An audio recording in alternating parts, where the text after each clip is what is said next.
অনুরোধে বাংলাদেশ সরকার, ডাক, টেলিযোগাযোগ ও তথ্যপ্রযুক্তি মন্ত্রণালয়, ডাক ও টেলিযোগাযোগ বিভাগ নিয়োগ বিজ্ঞপ্তি প্রকাশ পেয়েছে।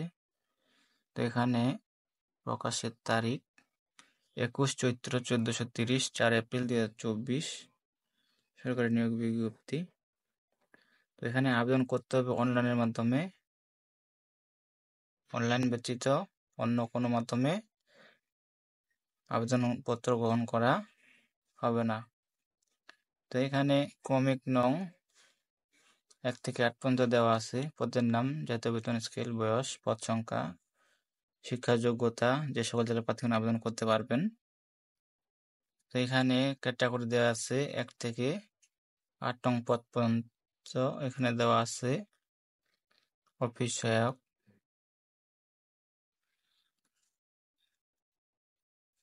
4 নং পর্যন্ত দেওয়া আছে অফিস সহায়ক।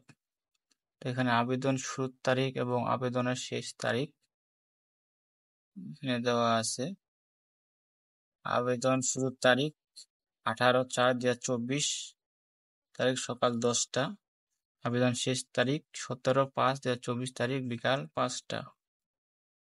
তো এখানে 4 নং পদে বলা হয়েছে অফিস সহায়ক, গ্রেড 20, জাতীয় বেতন স্কেল 8,250 থেকে 20,010, বয়স হতে হবে 18 থেকে 30 বছর, পদ সংখ্যা 12টি। এখানে শিক্ষা যোগ্যতার মান বলা আছে কোনো শিক্ষিত বোর্ড হতে মাধ্যমিক স্কুল সার্টিফিকেট বা সমপরীক্ষায় উত্তীর্ণ, অর্থাৎ এখানে মেট্রিক পাস থাকলে এই পদে আবেদন করা যাবে।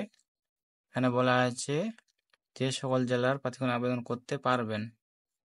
তো এই পদে আবেদন করতে পারবেন যে সকল জেলা, এখানে বলা আছে মানিকগঞ্জ, নরসিংদী, গাজীপুর, নারায়ণগঞ্জ, মুন্সিগঞ্জ, টাঙ্গাইল, শরীয়তপুর, মাদারীপুর, ফরিদপুর, রাজবাড়ী, পাবনা, বগুড়া, চাঁপাইনবাবগঞ্জ, নাটোর, জয়পুরহাট, চট্টগ্রাম, কুমিল্লা, রাঙ্গামাটি, বান্দরবান, কক্সবাজার, খাগড়াছড়ি, নোয়াখালী, চাঁদপুর, বাগেরহাট, ঝিনাইদহ, যশোর, সাতক্ষীরা, মেহেরপুর, নড়াইল, চুয়াডাঙ্গা, মাগুরা, বরিশাল, পটুয়াখালী, ভোলা, বরগুনা, ঝালকাঠি, পিরোজপুর, সিলেট, মৌলভীবাজার, সুনামগঞ্জ ও হবিগঞ্জ এসব জেলা প্রার্থীগণ আবেদন করতে পারবেন এই পদে।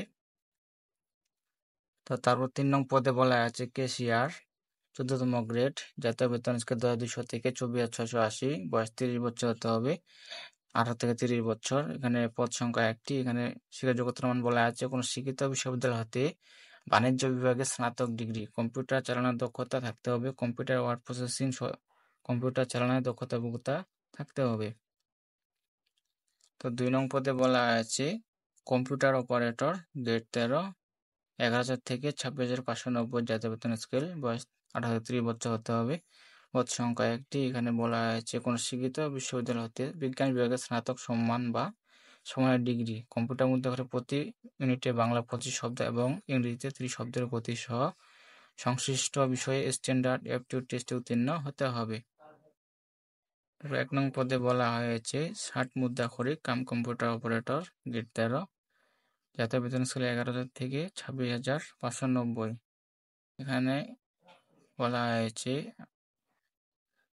অনূর্ধ্ব 30 বছর, তবে বিভাগীয় প্রার্থীর ক্ষেত্রে বয়সসীমা 40 বছর শিথিলযোগ্য, পদ সংখ্যা 2টি। শিক্ষা যোগ্যতার মান বলা আছে কোনো স্বীকৃত বিশ্ববিদ্যালয় হতে স্নাতক বা সমানের ডিগ্রি, কম্পিউটার প্রশিক্ষণপ্রাপ্ত, সার্টিফিকেটে সর্বনিম্ন গতি প্রতি মিনিটে ইংরেজিতে 70 শব্দ এবং বাংলায় 45 শব্দ, computer word processing, email, fax প্রচলন দক্ষতা অভিজ্ঞতা থাকতে হবে। তো এই পদে যারা আবেদন করতে পারবেন, বলা আছে ঢাকা, মানিকগঞ্জ, নরসিংদী, গাজীপুর, নারায়ণগঞ্জ, মুন্সিগঞ্জ, টাঙ্গাইল, শরীয়তপুর, গোপালগঞ্জ, ফরিদপুর, পাবনা, রাজশাহী, বগুড়া, চাঁপাইনবাবগঞ্জ, রংপুর, দিনাজপুর, ঠাকুরগাঁও, গাইবান্ধা, কুড়িগ্রাম, নীলফামারী, বরিশাল, পটুয়াখালী, ভোলা, বরগুনা, ঝালকাঠি, পিরোজপুর, সিলেট, মৌলভীবাজার ও হবিগঞ্জ এসব জেলার প্রার্থীগণ আবেদন করতে পারেন এই পদে। তো এই ছিল বিষয়। তো এখানে আমরা একটু নিচে দেখি যে আবেদন ফি বাবদ কত টাকা চার্জ কাটবে। তো আগেও বলছি, এখনো বলছি, আবেদন করতে হবে অনলাইনের মাধ্যমে। তো এখানে ডেটটা দেওয়া আছে, আগেই বলছি। শুরুর তারিখ 18/4/2024 সকাল 10টা, শেষ তারিখ 17/5/2024 তারিখ বিকাল 5টা। তো এখানে আবেদন ফি বাবদ কত টাকা চার্জ কাটবে তো এখানে দেওয়া আছে 1 থেকে 3 নং ক্রমিকের পরীক্ষার ফি বাবদ 200 টাকা, টেলিটকের সার্ভিস চার্জ 23 টাকা, মোট 223 টাকা। 4 নং ক্রমিকের জন্য পরীক্ষার ফি বাবদ 100 টাকা, টেলিটকের সার্ভিস চার্জ 12 টাকা, মোট 112 টাকা। এই ছিল আজকের বিষয়, বিস্তারিত এখানে দেখে নেবেন। সবাই ভালো থাকবেন, সুস্থ থাকবেন। ধন্যবাদ সকলকে।